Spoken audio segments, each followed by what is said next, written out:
Andhra king తాలూకా తర్వాత Ram నటించబోయే cinema ఏంటి అనేది కొద్ది రోజులుగా సస్పెన్స్ నడుస్తోంది. మొత్తానికి బర్త్డే సందర్భంగా బిగ్ సర్ప్రైజ్ రివీల్ చేశాడు ఎనర్జెటిక్ స్టార్. తన కెరీర్లో మరో బిగ్ స్టెప్ తీసుకున్నాడు. కొత్త సినిమా కోసం ఏకంగా డైరెక్టర్గా మారాడు.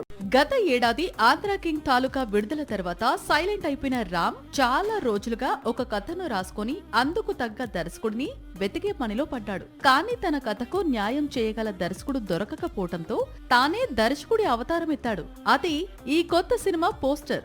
నిజానికి రామ్ డైరెక్టర్ గా మారుతున్నాడని కొద్ది రోజులుగా ఇండస్ట్రీలో ప్రచారం సాగుతోంది. కానీ ఎవరూ కూడా దీనిని నమ్మలేదు.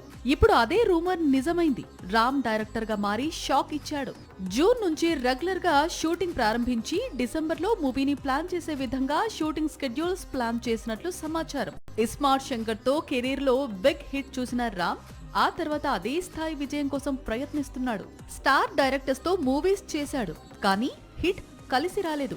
ఈ దశలో ఎంతో ఇష్టంతో నటించిన ఆంధ్రా కింగ్ తాలూకా కూడా అంచనాలు అందుకోకపోవడంతో కాస్త బ్రేక్ తీసుకొని తన కోసం తానే కథను రాసుకొని తన కోసం తానే దర్శకుడిగా మారుతున్నాడు రామ్. హీరోగా రామ్ ఏంటి అనేది టాలీవుడ్ కు బాగా తెలుసు, కానీ డైరెక్టర్ గా ఎలాంటి సర్ప్రైజ్ ఇస్తాడు అనేది ఆసక్తికరంగా మారింది.